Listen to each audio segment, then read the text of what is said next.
السلام علیکم ورحمۃ اللہ وبرکاتہ۔ دوستو، آپ سن رہے ہیں راشد رضا وائز سیرت النبی صلی اللہ علیہ وسلم باب نمبر 59 لے کر حاضر ہوئے ہیں۔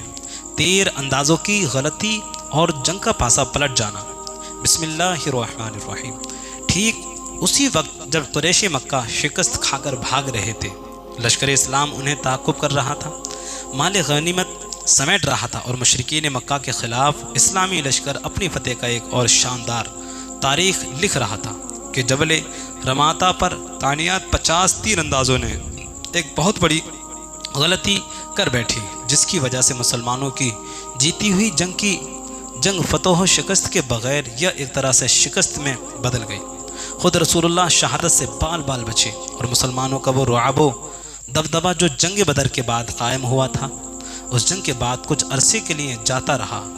ہوا یہ کہ جب پہاڑی پر طعنیات تیر انداز صحابہ نے دیکھا کہ مسلمان مال غنیمت سمیٹ رہے اور مشرکین بھاگ کھڑے ہوئے ہیں، تو ان پر دنیا غالب آ گئی اور مال غنیمت کی صدا لگاتے ہوئے میدان کی طرف بڑھنے لگے۔ ان کے کمانڈر حضرت عبداللہ بن زبیر رضی اللہ عنہ انہیں آپ صلی اللہ علیہ وسلم کے احکامات یاد دلائے، لیکن کسی نے نہیں سنا۔ 50 میں سے 40 تیر انداز اپنے مورچے کو چھوڑ کر مال غنیمت سمیٹنے کے لیے عام لشکر میں جا ملے اور طرح مسلمانوں کی پشت خالی ہو گئی۔ صرف ان کے کمانڈر حضرت عبداللہ بن زبیر رضی اللہ عنہ اپنے 9 ساتھیوں کو لے کر پہاڑی پر ڈٹے رہے کہ انہیں اجازت ملے گی تب میدان میں آئیں گے یا اپنی جان دے دیں گے۔ ادھر خالد بن ولید اپنے دستے کو لے کر نہایت تیزی کے ساتھ اسلامی لشکر کے پشت پر جا پہنچے اور اپنے چوتھے مرتبہ کے حملے میں اسلامی تیر اندازوں کے کمانڈر حضرت عبداللہ بن زبیر رضی اللہ عنہ اور ان کے 9 ساتھیوں کو یک کے بعد دیگر شہید کر دیا۔ پھر مسلمانوں پر پیچھے سے حملے شروع کر دیے۔ ساتھ ہی خالد بن ولید کے سپاہیوں نے نعرہ لگانا شروع کر دیا۔ بھاگتے ہوئے مشرکین جنگ کا نقشہ بدلا ہوا دیکھ کر پلٹ گئے اور قبیلہ بنو حارث کی ایک عورت عمرہ بنت القمہ نے مشرکین کا گرا ہوا جھنڈا زمین سے اٹھا لیا، جس سے بکھرے ہوئے مشرک ان کے گرد سمیٹنے لگے۔ ادھر مسلمان مال غنیمت سمیٹ رہے تھے اور اپنے اپنے ہتھیار اپنے سے الگ رکھ دیا، اور ادھر ان کی پشت خالد بن ولید کی فوج ان پر تیروں کی بارش کر رہی تھی۔ رسول اللہ صلی اللہ علیہ وسلم کی گرد خون ریزی کا معرکہ۔ رسول اللہ اس وقت مشرکوں کے بھگدڑ اور مسلمان سپاہیوں کے تعاقب کا منظر دیکھ رہے تھے۔ آپ کی یکا یک نظر خالد بن ولید کے دستے پر گئی اور مختلف قسم کے منظر دیکھے۔ آپ نے صحابہ رضی اللہ عنہم کو آواز لگائی کہ اللہ کے بندو ادھر دیکھو، خالد کے لشکر نے تم پر دھاوا بول دیا، تم میرے پاس آؤ، میں محمد ابن عبداللہ ادھر ہوں۔ اس وقت آپ کے ساتھ صرف 9 صحابی موجود تھے۔ آپ کی یہ آواز خالد بن ولید کے لشکر کو پہلے سنائی پڑی اور بکھرے ہوئے مسلمانوں کو بعد میں۔ آپ اچھی طرح سمجھ رہے تھے کہ میری آواز کفار کے کانوں تک پہلے پہنچے گی کیونکہ وہ قریب تھے، لیکن اس نازک ترین موقع پر آپ نے اپنی جان بچا کر اپنے رفقا کے ساتھ کسی محفوظ جگہ پر بھاگنے کے بجائے اپنی جان کو خطرے میں ڈال کر صحابہ رضی اللہ عنہ کی جان بچانے کا فیصلہ کیا۔ اس سے آپ کی عبقریت اور بے نظیر شجاعت کا پتہ چلتا ہے۔ ادھر خالد بن ولید نے اپنے لشکر کے ساتھ پوری طاقت رسول اللہ کی ذات مبارک پر لگا دی۔ اس وقت آپ کے ارد گرد 9 صحابہ رضی اللہ عنہم تھے، جن میں 7 انصار سے اور 2 قریش سے تھے۔ خالد بن ولید کی لشکر نے سخت مار کاروائی شروع کی اور رسول اللہ کی حفاظت کرتے کرتے 7 صحابی یک کے بعد دیگر شہید ہو گئے۔ اب آپ کے پاس صرف 2 قریشی صحابی تھے، جن کے نام طلحہ بن عبداللہ اور سعد بن ابی وقاص رضی اللہ عنہما ہیں۔ یہ وقت رسول کی زندگی کے لیے نہایت نازک اور مشرکین مکہ کے لیے سنہرا موقع تھا۔ انہوں نے آپ کی جان لینے کے لیے تابڑ توڑ حملے شروع کر دیے۔ اسی اثناء میں عتبہ بن ابی وقاص نے آپ کو پتھر مارا، جس سے آپ کا ہونٹ مبارک پھٹ گیا اور داہنا نچلا رباعی دانت ٹوٹ گیا اور آپ پہلو کے بل گر پڑے۔ واضح رہے کہ ایک بھائی سعد بن ابی وقاص کے رسول اللہ کی حفاظت کے لیے جان کی بازی لگا رہے تھے، تو ادھر دوسرے بھائی عتبہ بن ابی وقاص نے پتھر مار کر آپ کو زخمی کیا تھا۔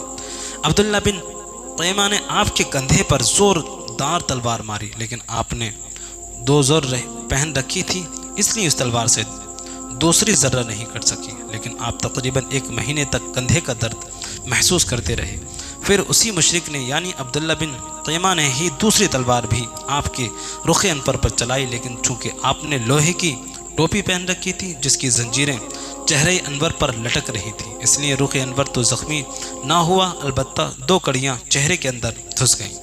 اس وقت اپنے چہرے سے خون پہنچ رہے تھے اور ارشاد فرما رہے تھے، وہ قوم کیسے کامیاب ہو سکتی ہے جس نے اپنے نبی کے چہرے کو زخمی کر دیا، اس کا دانت توڑ دیا، حالانکہ وہ انہیں اللہ کی طرف دعوت دے رہا ہے۔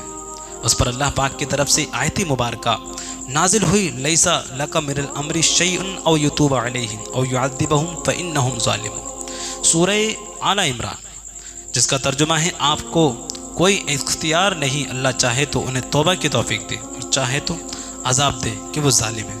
طبرانی کی روایت ہے کہ آپ صلی اللہ علیہ وسلم نے اس روز فرمایا، اس قوم پر اللہ کا سخت عذاب ہو جس نے اپنے پیغمبر کا چہرہ خون آلودہ کر دیا۔ پھر تھوڑی دیر رک کر فرمایا، جس کا ترجمہ ہے، اے اللہ میری قوم کو بخش دے، وہ نہیں جانتی۔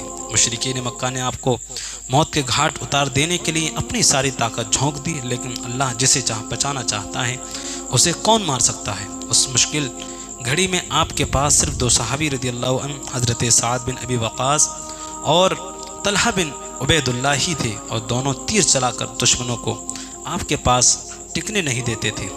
سعد بن ابی وقاص کے لیے اپنے ترکش کے سارے تیر بکھیر دیے تھے اور فرماتے جا رہے تھے، سعد تیر چلاؤ، تم پر میرے ماں باپ قربان۔ حضرت سعد بن ابی وقاص کا یہ مقام ہے کہ ان کے سوا آپ نے کسی دوسرے کے لیے ماں باپ کے قربان ہونے کی بات نہیں کہی۔